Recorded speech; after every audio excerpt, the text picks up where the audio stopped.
I'm Fred McClimans, he is Howard Hecht, and you are listening to The Coil.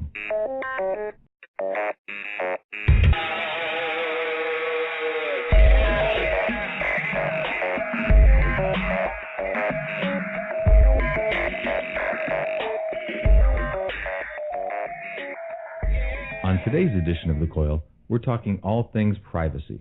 In particular, we're taking a look at the data that we throw off through sensors. Sensors in our car, sensors in our phone, and sensors in our bodies. We're also taking a look at the impact of implanted devices on society and technology and on the right to privacy. Howard, welcome to today's Coil. Thank you, Fred. It is great to be here once again. So we're talking about privacy rights. This seems to be a recurring issue here. Well, it's one that I think, unfortunately, we don't really pay enough attention to. And I have to say that as I keep going through and just chatting with people, on my personal life and also in business, people are not sufficiently concerned with this topic. They do not realize the depth and breadth of the information that they're giving away, and most importantly, the value of that information. The information they're using is currency, and that is how they're paying for all of the allegedly free services that they get online. Well, let me ask you then, if there's all this money being made off data, that implies somehow that individuals are losing money. There's wealth being created that's not going to the person that's creating the data, it's going to somebody that's taking advantage of the data. I'm not sure that there's a definable net loss here. Well, that's because we haven't established a fair exchange for the value of that data. One of the issues we face is that there is no way to, as you put it earlier, to explicitly identify how much value my information has. Even if you could say, well, you know what, you're giving away $5 a year because that's the value that this social network places on your user ID.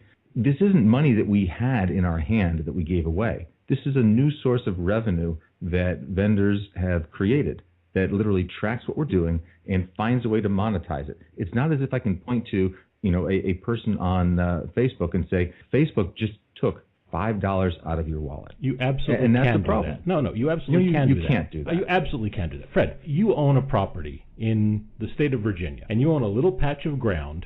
I hope that you actually own the mineral rights under that patch of ground. You may not, by the way, because it's in a housing development. Unlikely at best. Okay, but you used to own a patch of ground out in the country. I did. I had a 50-acre horse farm. There you go. And I had mineral rights. You had mineral rights. Now, if Company X did a slant drill on the property next to yours underneath and started grabbing from under your mineral rights, even though you had no idea what was under there, you still owned them. Even though you were ignorant of what was under there, even though you may have even been ignorant of the concept of mineral rights, it was still your right to own them and to possess the benefits derived thereof. So, I will tell you that, first of all, Fred, the fact is that I guarantee you at some level every one of these companies we're talking about knows the exact value of every bit of data that they get from us, because that is how they make their money. That is the primary basis of their revenue stream. I agree completely. So if that model exists, now, by the way, they're not going to go willingly into that great good night. That's for damn sure, I'll tell you that. But since that model does exist, it is possible to engineer or reverse engineer it to show the actual value of the data transmitted, because you're going to show how much ad revenue it generates.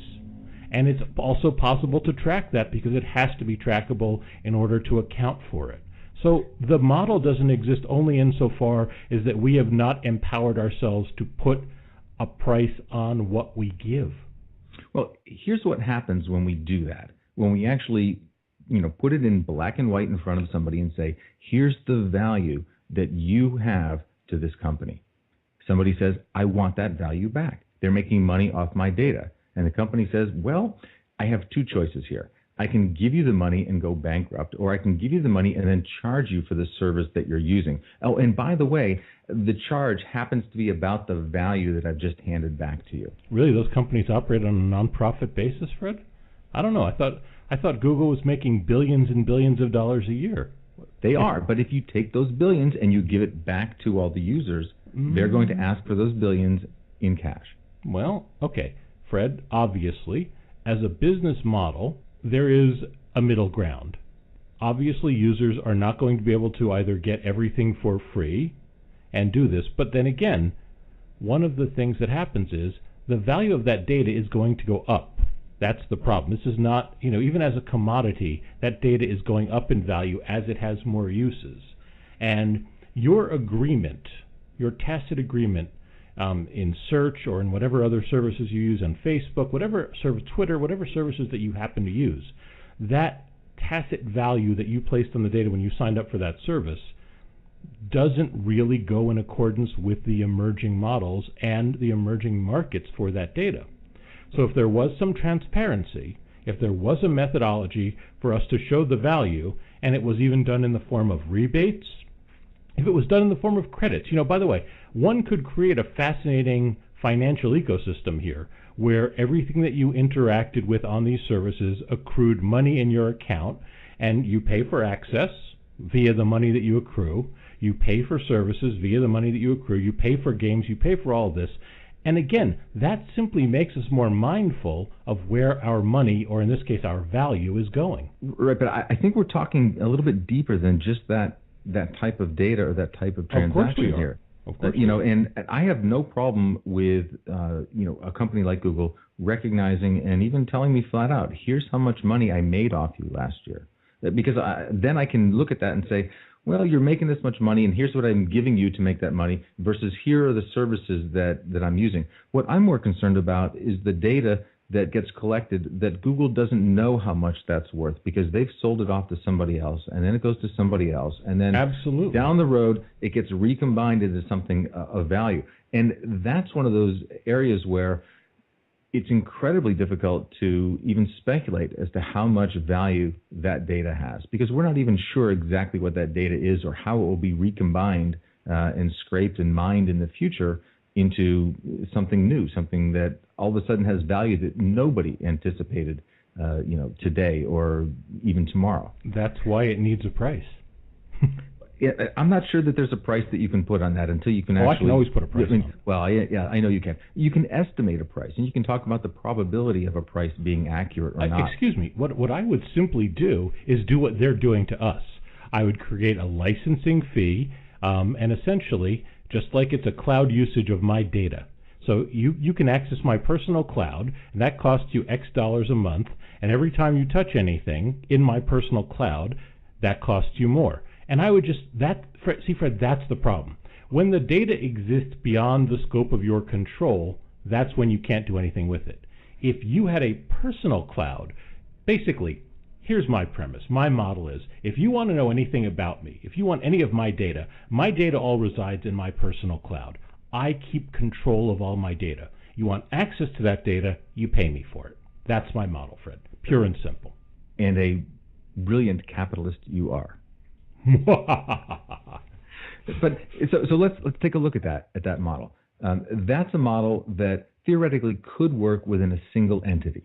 I could understand Google, Facebook, Twitter, even MySpace. We always have to mention MySpace. It's a Justin Timberlake thing. All right, man. So I know you two go way back. Yes.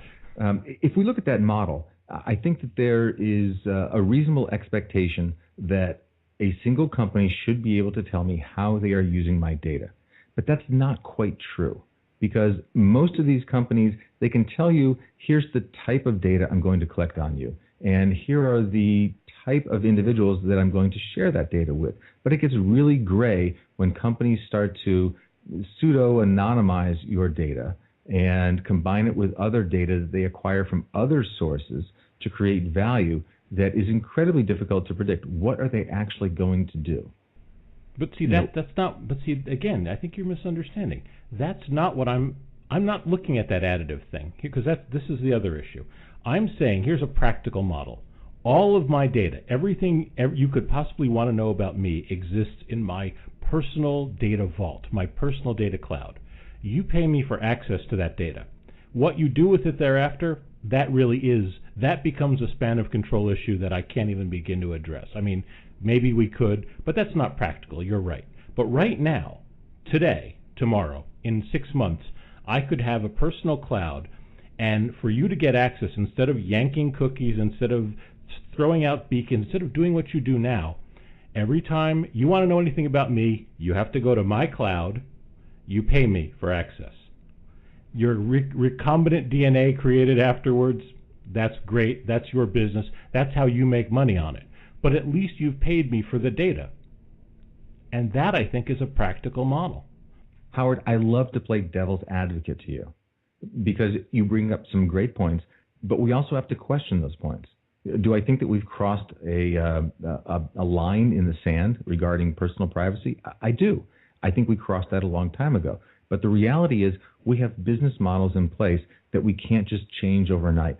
And finding anybody that's going to upfront look at the American economy and say, you know what, we know this is going to hurt, but let's get rid of the Google profit machine. Let's get rid of the Facebook profit machine and just let all of our information technology crumble and all of our market cap, dissipate. That's not going to happen. So I think we need to understand that there are multiple issues here. One is, how do you value privacy as an individual? Two, how do you place a value on a person's private information, even though it might not necessarily be considered private, some is public. And then third, what's the business model that allows you to implement that? And maybe it's a combination of business and regulatory or even cultural behavior that needs to change here. But how do we get to that point? Right now, I haven't seen that point. I'm not sure what it is. And I don't see enough activity on the part of businesses trying to get there. Well, Fred, it's not in their best interest. Okay. See, I agree with what you said to a point, because I agree it's not going to be overnight. It's certainly going to take time. Here's the part that I think we might want to consider. By actually empowering a vast array of individuals in any given nation with cash based on their data, essentially what I'm doing is I'm saying, by the way, 6 billion people, you have a tiny pot of gold in your closet that you didn't know about. So you're essentially going to be giving a lot of money on an aggregate basis and a reasonable amount of money on a per capita basis to a lot of people that exist in an online world. And I have to tell you, most of that money is going to be spent. And that is going to be good for the economy. So I do not think, while I think it might mess with certain models that exist right now for a quarter or two, ultimately those companies are going to benefit from a rather rampant increase in spending by this newfound wealth. And I think ultimately, especially it being a non-governmental issue, should please almost every side of the political spectrum as well. So I think that there's a potential additive effect that could be pretty impressive overall. That's just the way I look at it. When we come back, we'll be talking with Dr. Katina Michael. That's next up on The Coil.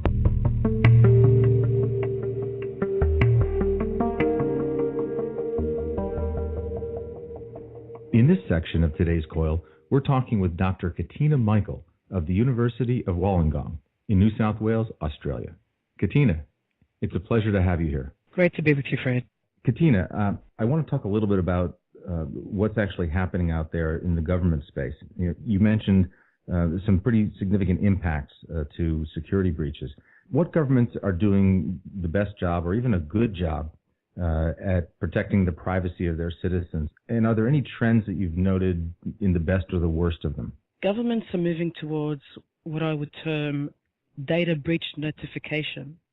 That is, if private data is hacked or is stolen or is left behind at a train station, as happens in so many different countries around the world, they're talking about data breach notification. The least we can do is, if the breach is significant for a small, medium or large organization, that breach be recorded, that the users and subscribers of a particular service be notified. Your data has been stolen. In the past, there have been many cases, for example, the large Sony hack, 70 million pieces of personal detail entered the public domain. It took days for them to warn subscribers. But how about warning subscribers first? Your data has been stolen. We noticed an unauthorized access of your information. Please reset your password. Change your password details. And one of the big problems at the moment is people use the same password details for very different services, all connected to the online world. So if I gain access to one system, I can, for argument's sake, gain access to many different of your services, your personal services, and then even lock you out as I go about doing different things. There are many scenarios out there and real-life case studies. Governments are beginning to penalize financially institutions and organizations that are not ready to respond to security breaches, that don't have adequate security blueprints and security profiles with relevant access control mechanisms. And so one way is a kind of threat model which says if you allow a breach to occur, your subscriber is in some way compromised, you will face a financial penalty. The consumer, however, doesn't receive any recompense from that security breach penalty. Perhaps a government may incur a penalty on an organization, but that money actually doesn't come back to cover the subscriber whose actual information has been compromised. So the trends are towards notifying the user, penalizing the organization, and then somehow implementing a system of change within that organization that says, okay, let's come together as a security conscious group of entities. Say it's, for example, in telecommunications, in financial and banking sector, in any of these, in education. Let's come together. Let's pool our resources together and figure out what the best way to combat these breaches are. The problem is, however, that the government never ever wishes for security to be so foolproof that their intelligence organizations themselves cannot re-enter and actually gain access and compromise a system for A or B's purpose. So you have this conundrum here. Yes, we want businesses to be more secure because they have our citizens at stake, our consumer data. We cannot compromise consumers and subscribers to services. But on the flip side of that is government saying, but hang on a second, if it's too secure, we can't access the data if we need to for particular security intelligence reasons. So are there particular governments that you think are ahead of the curve in addressing these issues of both, proactive notification of breaches, but also putting in place policies that actually allow a business to do that without getting dinged every time something goes wrong? So various jurisdictions, depending on their economic systems and national systems and cultural expectations, have different ways of combating security breaches and, in fact, data privacy and data protection. Historically, in the last 10 years, since the real bubble in the internet has occurred, we've sort of looked towards the EU model, the European Union, versus that of North America, and if I could say specifically the US. And then you have all these other countries like China, India, where the majority of the world's population are located in. And so best practice, we always say that the EU is better than the United States, and that at least we are making organizations front up to courts. And there are legal challenges and legal battles about what data is collected and how it's collected and who has permission to do what and who has consent. But may I say that even in the EU, I look at the penalties and they're not quite severe to a global organization with, hundreds of millions of subscribers. Who cares about $20 million or $3 million or $40,000? So it's all relative to the profit that these organizations are making. And, we can see this in the environmental sector, where there have been externalities and companies have been brought to justice and asked to pay, $500 million for externality A and externality B. And, they cough up the money, but does it stop them from breaching again?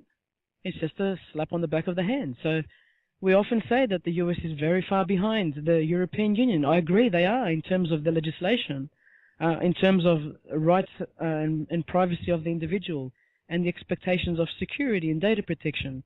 But at the same time, what we find is that, hey, in the guts of it, all the EU is doing differently is penalizing the organizations that bit more than the US.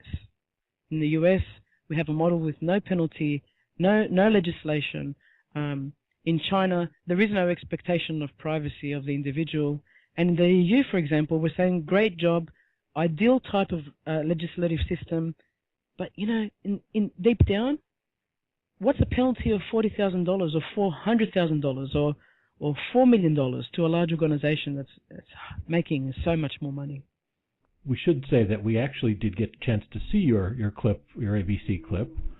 And I noticed how many people in Australia, as people in Canada and the U.S., it's very difficult to get them to care about privacy. I mean, there was a comment, I noticed one of the gentlemen said, well, as long as we're not doing anything wrong, you know, it doesn't matter. What 3 things would you tell your children, your parents, someone that you loved, to get them to join the battle for data privacy? Good question. I think the first thing I would say is it can happen to you. And asymmetry plays a big part in why some people are apathetic about privacy. Until you've had your privacy breached, you don't actually understand what it means to have a personal bit of data taken away from you and made public. So it can happen to you is my first piece of advice. And if it does, the feeling is quite asymmetric. You're one individual, and many people know about your personal information going private. So it's a one-to-many relationship. It's not a one-to-one relationship.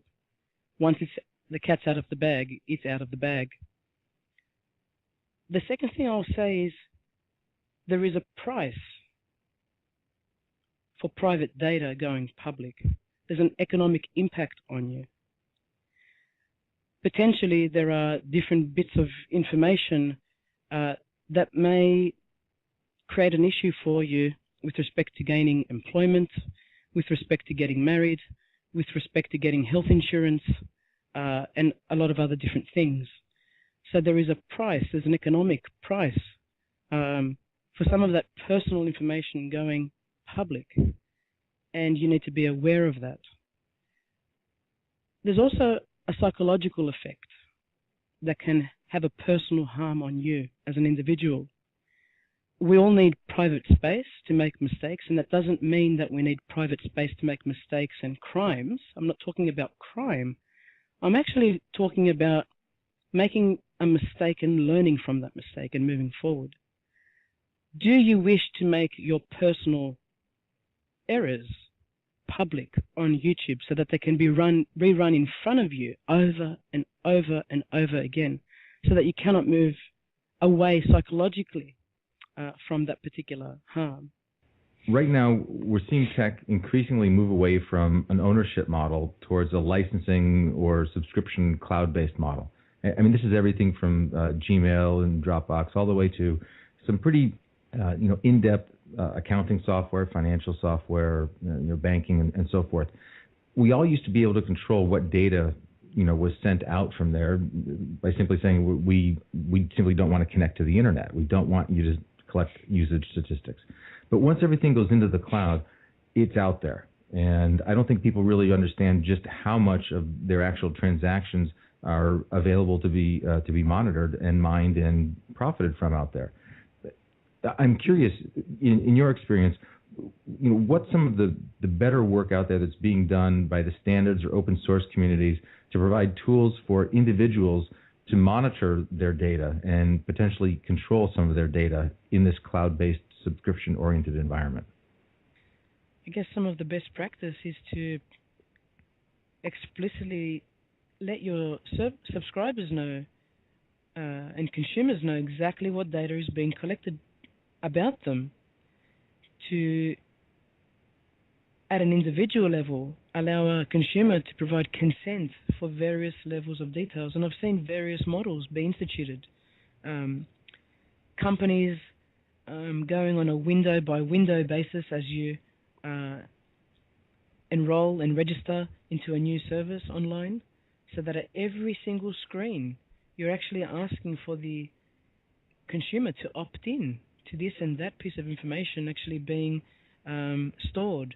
The second thing I've seen is, these consent models that come around and say, do you provide consent? Yes, I do.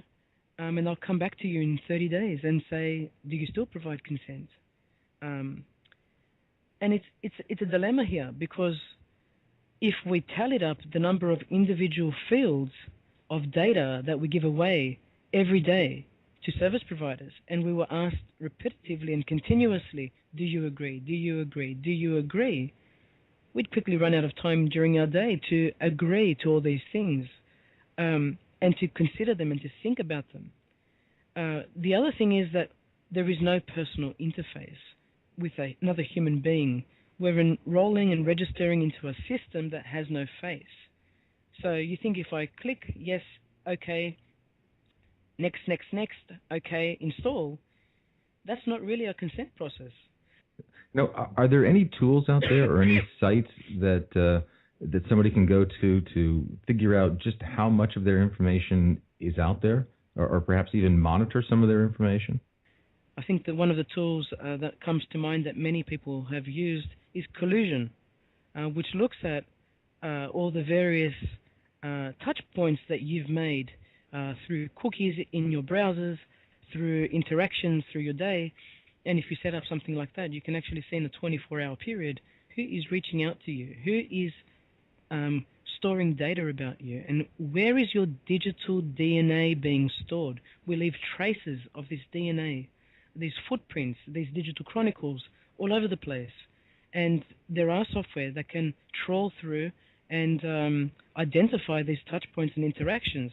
Part of this project could be to look at, how I interact with the world around me, but also part of the scope could be who is storing what about me. And cookies are the most basic unit of data storage collection that you can actually get your hands on to see who has what about you. Yeah, I've used Collusion before. That's a great plugin for Firefox, and very interesting to see when you just visit very common sites just how much data gets shared from that site with dozens of other sites. We are subscribing to a service provider, a single service provider. However, what they are doing in turn and how they are sharing our personal data is not really visible to us. I remember, 15 years ago looking at Amazon's Partnership and Alliance program. And I remember, presenting to my class back in 2002 and saying they identified over 150 alliances and partners at that time that they might have been sharing our personal data with if we were buying something on Amazon.com. 150 entities. That's a lot of entities, and I don't even know what the organization names are. So if I want to buy a book, okay, do I have to opt in to sharing bits and pieces of what I bought and how much I purchased and which other books I purchased with in terms of recommenders and recommendations with all these other guys that I don't even know exist? I don't even know their names. But this is the thing, we are all being cornered to this convenience versus cost kind of, or convenience versus privacy. We're being cornered into this. So if you want a book, hey, you either go down to your local bookstore, which takes time, or you just order it on Amazon.com. And hey, if 150 different entities are going to see my personal details, who cares? It'll be delivered. The book will be delivered on my doorstep, within 3 working days, or within the next business working day, depending on where you are in the world. And it's this convenience, this technology is driving this force and this momentum forward, which says, if you can get it easy and buy it cheaper, why wouldn't you? Every consumer's decision is a simple one. It's cheaper, it gets to me faster, I don't have to go anywhere, I don't have to park my car and risk a fine. They may have the book out of stock. It's this convenience and price of convenience we have to start looking at. Fred and I would like to offer our deepest thanks to our special guest, Dr. Katina Michael from the University of Wollongong in Australia, and to you for listening to this episode. Archived episodes of The Coil can be found on iTunes, Blog Talk Radio, and Buzzsprout.com. For more information on the show, please check out our website, thecoilradio.com, or follow us on Twitter @thecoilradio.